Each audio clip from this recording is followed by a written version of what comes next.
नमस्कार दोस्तों, आप सभी का स्वागत है हमारे यूट्यूब चैनल पट्टी की पाठशाला में। आज हम इस वीडियो में देखेंगे आरपीएफ कांस्टेबल 2025 में पूछे जाने वाले रीजनिंग के महत्वपूर्ण प्रश्नों को। यदि आप कांस्टेबल का फॉर्म अप्लाई किए हैं तो यह वीडियो आपके लिए अत्यधिक महत्वपूर्ण होगा, क्योंकि दोस्तों मैं इस चैनल पर डेली इसी समय ऐसे ही प्रैक्टिस सेट हल कराऊंगा। इसलिए दोस्तों आप लोग इस चैनल को ज़रूर सब्सक्राइब कर लीजिए और जिन बच्चों ने आरपीएफ कांस्टेबल का फॉर्म अप्लाई किया है उनके पास यह वीडियो ज़रूर शेयर करिएगा। अब हम देखते हैं प्रश्न संख्या पहले को। तो देखिए दोस्तों, यहाँ पर देखेंगे तो यहाँ पर पहला प्रश्न हमारे पास क्या दिया है। यहाँ पर पहला प्रश्न दिया है, दिए गए आंकड़े में कितने वर्ग हैं। यानी कि दोस्तों यहाँ पर हमारे पास एक आकृति दी हुई है और यहाँ पर हमें बताना है कि इस आकृति में टोटल वर्गों की संख्या कितनी है। तो देखिए दोस्तों, यह एक हमारा सिंपल प्रश्न है। तो देखिए आप यहाँ पर देखेंगे तो आपको यहाँ पर सबसे पहले इस तरीके का एक आकृति दिखाई देगा। तो यहाँ पर दोस्तों हम सबसे पहले इसमें देखेंगे तो इसमें टोटल वर्गों की संख्या कितनी है। यहाँ पर 1, 2, 3 और 4 और एक बड़ा वाला लेंगे तो 5, यानी कि यहाँ पर टोटल वर्गों की संख्या है 5। उसी प्रकार से यहाँ पर नीचे भी इसी प्रकार से बना है। तो यहाँ पर भी होगा 5 और यहाँ पर भी होगा 5। अब उसके बाद यहाँ पर देखेंगे तो अंदर एक वर्ग और दिया है, तो यहाँ से हो गया 1 और यहाँ पर भी 1 है, तो यहाँ पर भी होगा 1। तो यहाँ पर अब इसे हम टोटल करेंगे तो टोटल कितना आएगा। यहाँ पर इनका टोटल करेंगे तो यहाँ पर 5, 5, 10, 10 तो 12, यानी कि इस आकृति में टोटल वर्गों की संख्या होगी 12, जो कि हमारे ऑप्शन नंबर डी में दिए, तो ये डी होगा करेक्ट आंसर। तो फिर चलिए दोस्तों, अगर आपको हमारा यह प्रश्न अच्छा लगा तो कृपया करके वीडियो को एक लाइक जरूर करिएगा। अब हम देखते हैं प्रश्न संख्या 2 को। तो देखिए दोस्तों, यहाँ पर दूसरा प्रश्न दिया हमारे पास, दी गई श्रृंखला में प्रश्न चिन्ह के स्थान पर क्या आना चाहिए। तो देखिए यह हमारा एक सीरीज का प्रश्न है और इस तरह के प्रश्न आपके आरपीएफ कांस्टेबल में ज़रूर पूछे जाएंगे। तो देखिए यहाँ पर हमारे पास दिया है 3, 7, 19, 55, 163 और प्रश्नवाचक चिन्ह। तो देखिए आपको यहाँ पर बताना है कि इस प्रश्नवाचक चिन्ह के स्थान पर कौन सी संख्या होगी। तो देखिए आप देखेंगे तो यह हमारा जो श्रृंखला दी हुई है यह अचानक से आगे बढ़ रही है। तो यहाँ पर हम क्या करेंगे, यहाँ पर हम लगाएंगे गुणे का नियम। तो देखिए आप यहाँ पर 3 में किसका गुणा करें कि यहाँ पर 7 प्राप्त हो जाए। तो देखिए आप यहाँ पर दोस्तों अगर 3 में अगर आप 3 से गुणा करेंगे तो कितना आएगा। 3 में 3 से गुणा करेंगे तो यहाँ पर होगा 9 और 9 में अगर 2 माइनस करेंगे तो यहाँ पर होगा 7, जो कि आगे 7 दिया है। इसी प्रकार से अब यहाँ पर हम 7 में करेंगे 3 का गुणा और उसके बाद 7 में 3 का गुणा करेंगे कितना आएगा 7 त्रिक 21 और 21 में अगर हम 2 माइनस करेंगे तो यहाँ पर होगा 19, जो कि आगे दिया है। इसी प्रकार से 19 में हम करेंगे 3 का गुणा, 19 में 3 का गुणा करेंगे कितना आएगा 19 त्रिक 57 और उसी 57 में अगर हम 2 माइनस करेंगे तो यहाँ पर होगा 55। अब इसी प्रकार से दोस्तों हम यहाँ पर 163 में 3 का गुणा लगाएंगे और माइनस करेंगे 2, तो यहाँ पर हम 163 में अगर हम 3 का गुणा करेंगे कितना आएगा।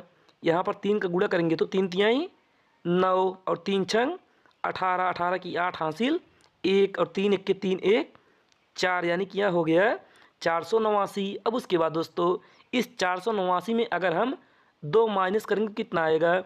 यहाँ पर प्राप्त होगा हमारे पास 487, यानी कि 4 8 7। तो यही होगा हमारा करेक्ट उत्तर, जो कि ऑप्शन नंबर यहाँ पर ऑप्शन नंबर बी में दिया, तो ये बी होगा करेक्ट आंसर। तो फिर चलिए दोस्तों अब हम देखते हैं प्रश्न संख्या 3 को। तो देखिए दोस्तों यहाँ पर तीसरा प्रश्न दिया हमारे पास, निम्नलिखित विकल्पों में दिए गए प्रश्न छवि का जल प्रतिबिंब को पहचाने। तो देखिए दोस्तों यहाँ पर हमारे पास एक शब्द दिया है मॉडल, यानी कि MODEL और इसका बताना है हमें जल प्रतिबिंब। जल प्रतिबिंब कहाँ पर बनेगा, जल प्रतिबिंब हमारा बनेगा नीचे। तो देखिए आप यहाँ पर सबसे पहले M का जल प्रतिबिंब बनाएंगे तो यहाँ पर बनेगा W, उसके बाद O का जल प्रतिबिंब उसी प्रकार से होगा और D का जल प्रतिबिंब भी उसी प्रकार से होगा और ई का जल प्रतिबिंब उसी प्रकार से होगा और यहाँ पर यल का जल प्रतिबिंब उल्टा हो जाएगा तो यह बनेगा हमारा कुछ इस तरीके से। तो यहाँ पर दोस्तों हम देखेंगे तो इस तरीके का ऑप्शन हमें, यानी कि इस तरीके का लेटर हमें किस ऑप्शन में दिया है। तो यहाँ पर देखेंगे तो यहाँ पर दोस्तों ऑप्शन ए देखेंगे तो यहाँ पर दिया है यम और यहाँ पर डब्लू होना चाहिए, और यहाँ पर यल दिया है तो यल आगे नहीं होगा। और यहाँ पर ऑप्शन सी देखेंगे तो यहाँ पर दिया है डब्लू ओ और डी। देखिए दोस्तों यहाँ पर डी हमारा उल्टा हो गया तो यहाँ से ऑप्शन सी भी नहीं होगा। तो यहाँ पर हम देखेंगे ऑप्शन डी को, तो यहाँ पर दिया है यम और यहाँ पर दोस्तों देखिए यहाँ पर यम दिया है लेकिन जल प्रतिबिंब हमारा डब्लू बनेगा, तो यहाँ से ऑप्शन डी में नहीं होगा। तो यानी कि दोस्तों इन चारों में से कोई भी ऑप्शन नहीं होगा, या हमारा गलत ऑप्शन दे दिया है, क्योंकि हमारा बनेगा यहाँ पर WODE और उल्टा यल। तो यही होगा हमारा करेक्ट आंसर। तो फिर चलिए दोस्तों अब हम देखते हैं प्रश्न संख्या 4 को। तो देखिए दोस्तों यहाँ पर चौथा प्रश्न ये हमारे पास, पहले जोड़े के तर्क को ध्यान में रखते हुए एक विकल्प को चुनें जिसमें प्रश्न चिन्ह के स्थान पर एक ही तर्क हो। तो देखिए दोस्तों यह हमारा एनालॉजी का प्रश्न है। तो यहाँ पर हमें बताना है कि अगर शेर का संबंध डेन से है, उसी प्रकार मधुमक्खी का संबंध किससे होगा। तो देखिए आप यहाँ पर यह जानते हैं कि शेर हमारा कहाँ पर रहता है, शेर हमारा डेन में रहता है। उसी प्रकार मधुमक्खी कहाँ पर रहेगा, मधुमक्खी हमारा रहेगा छत्ते में। तो यहाँ पर इसका राइट आंसर होगा छत्ता, जो कि ऑप्शन नंबर बी में दी थी, बी होगा करेक्ट आंसर। तो फिर चलिए दोस्तों अब हम देखते हैं प्रश्न संख्या 5 को। तो देखिए दोस्तों यहाँ पर पांचवा प्रश्न ये हमारे पास, जैसा कि चित्र में दिखाया गया है फेस का प्रत्येक पृष्ठ ABCDE और F अक्षर से छपा होता है।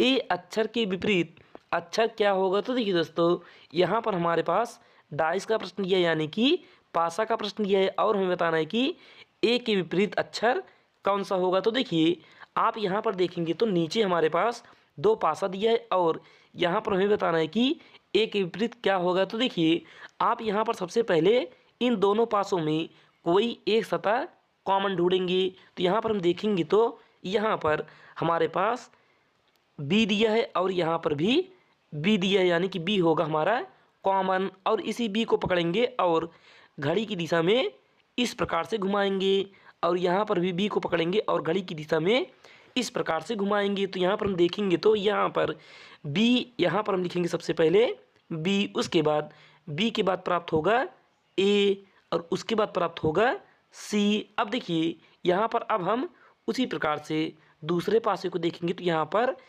सबसे पहले हम पकड़ेंगे बी को, और बी के बाद प्राप्त होगा हमें एफ, और एफ के बाद आएगा ई। अब यहाँ पर देखिए दोस्तों यहाँ पर आप देखेंगे तो यहाँ पर सी के विपरीत होगा ई, और ए के विपरीत होगा एफ, और बी के विपरीत क्या होगा, बी के विपरीत होगा जो हमारे पास इसमें नहीं दिया है। तो यहाँ पर बी के विपरीत होगा डी, लेकिन हमसे प्रश्न पूछा है कि ए के विपरीत। तो यहाँ पर ए के विपरीत हो जाएगा एफ, यानी कि एफ होगा हमारा करेक्ट आंसर, जो कि ऑप्शन नंबर ए में दिया था, ए होगा करेक्ट उत्तर। तो फिर चलिए दोस्तों अब हम देखते हैं प्रश्न संख्या 6 को। तो देखिए दोस्तों यहाँ पर छठवां प्रश्न दिया है हमारे पास, श्रृंखला में निम्नलिखित संख्याओं को पहचाने। यानी कि यहाँ पर हमारे पास एक श्रृंखला दी हुई है, और यहाँ पर हमें बताना है कि इस प्रश्नवाचक चिन्ह के स्थान पर कौन सी संख्या होगी। तो देखिए आपकी परीक्षाओं में श्रेणी का, यानी कि श्रृंखला का सबसे ज़्यादा प्रश्न पूछा जाएगा, इसलिए आप इस श्रृंखला को अच्छे से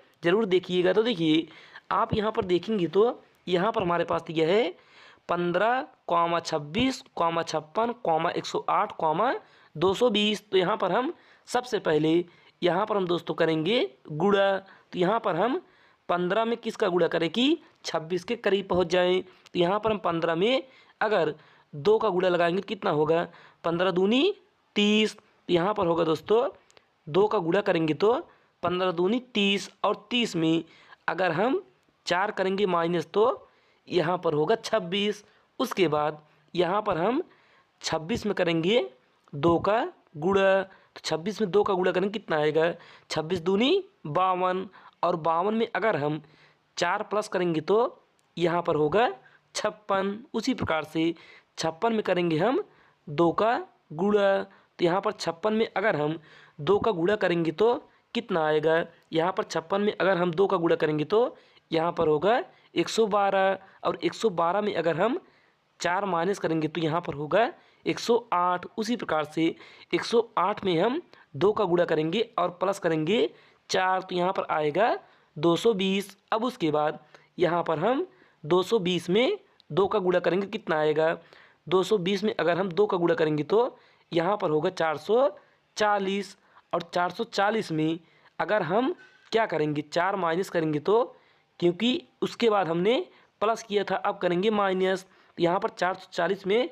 अगर हम 4 माइनस करेंगे तो यहाँ पर होगा 436, यानी कि इस प्रश्नवाचक चिन्ह के स्थान पर आएगा 436, जो कि हमारे ऑप्शन नंबर डी में दिए थे। डी हो करेक्ट आंसर, यानी कि यही होगा सही उत्तर। तो फिर चलिए दोस्तों अब हम देखते हैं प्रश्न संख्या 7 को। तो देखिए दोस्तों यहाँ पर 7वां प्रश्न दिया हमारे पास, दिए गए 5 अक्षरों में से एक भिन्न है, भिन्न का पता कीजिए। तो देखिए यहाँ पर हमारे पास दिया है letter T comma E comma A comma U comma O. तो यहाँ पर हमें बताना है कि इन 5 में से कौन सा भिन्न है। तो देखिए आप यहाँ पर देखेंगे तो यहाँ पर ए से लेकर जेड तक, ए से लेकर जेड तक वर्णमाला में 5 स्वर होते हैं और 5 दोस्तों 5 स्वर होते हैं, और जो बचेगा वह होगा हमारा व्यंजन। तो देखिए ए बी सी डी में 5 स्वर कौन कौन से हैं, वह होगा सबसे पहले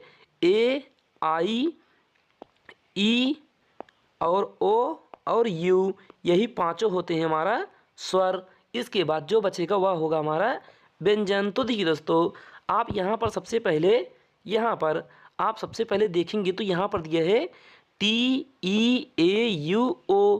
तो यहाँ पर दोस्तों आप देखेंगे तो यहाँ पर हमारे पास टी एक ऐसा लेटर है जो होगा व्यंजन। तो यहाँ पर दोस्तों टी हमारा होगा व्यंजक। तो यहाँ पर दोस्तों टी होगा करेक्ट आंसर, जो कि ऑप्शन नंबर सी में दी थी, सी होगा करेक्ट आंसर। तो फिर चलिए दोस्तों अब हम देखते हैं प्रश्न संख्या 8 को। तो देखिए यहाँ पर 8वां प्रश्न दिया हमारे पास, एक विशेष कोड भाषा में TOMATO को ZUSGZU के रूप में लिखा जाता है।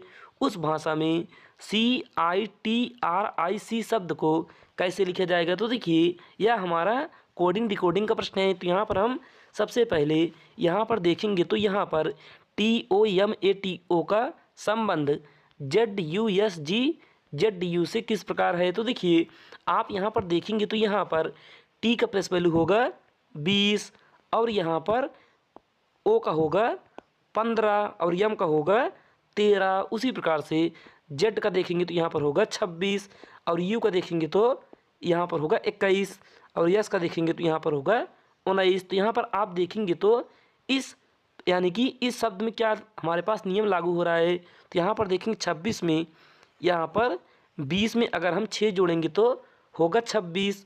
उसी प्रकार से 15 में 6 जोड़ेंगे तो होगा 21, और 13 में 6 जोड़ेंगे तो होगा 19। अब यही नियम हम इस CITRIC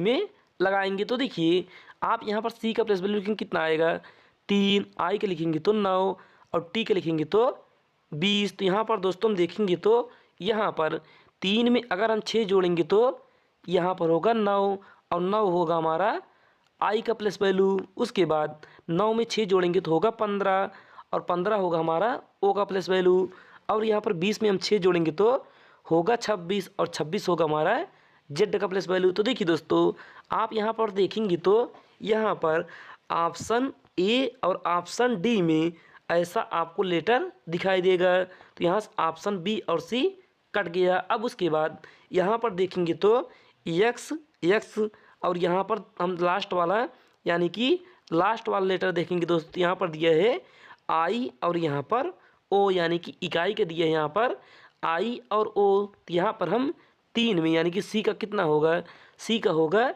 3, और 3 में 6 जोड़ेंगे तो होगा 9, और 9 किसका होगा, यह होगा आई का। तो यहाँ पर दोस्तों ऑप्शन ए हमारा करेक्ट आंसर होगा, यानी कि ऑप्शन ए हो जाएगा करेक्ट उत्तर। तो फिर चलिए दोस्तों अब हम देखते हैं प्रश्न संख्या 9 को। तो देखिए दोस्तों यहाँ पर 9वां प्रश्न दिया हमारे पास, ए बी की एकमात्र बेटी है, ए बी की एकमात्र बेटी है और उसकी पत्नी सी है। डी सी का पुत्र है। सी का ए के बच्चों के साथ क्या संबंध है? तो देखिए आप यहाँ पर सबसे पहले यहाँ पर हम सबसे पहले बनाएंगे ए बी की एकमात्र बेटी है। ए जो है वह बी की एकमात्र बेटी है और उसकी पत्नी सी है, यानी कि बी की पत्नी सी है। अगर सी पत्नी है तो बी होगा पति यानी कि पुरुष। उसके बाद डी सी का पुत्र है। डी जो है वह सी का पुत्र है, तो यहाँ पर हो गया डी। और यह किसका पुत्र है? डी हमारा सी का पुत्र है। और उसके बाद यहाँ पर आगे दिया है सी का ए के बच्चों के बीच क्या संबंध है? सी का ए के बच्चों के बीच, यानी कि ए के जो बच्चे होंगे वह सी को क्या कहेंगे?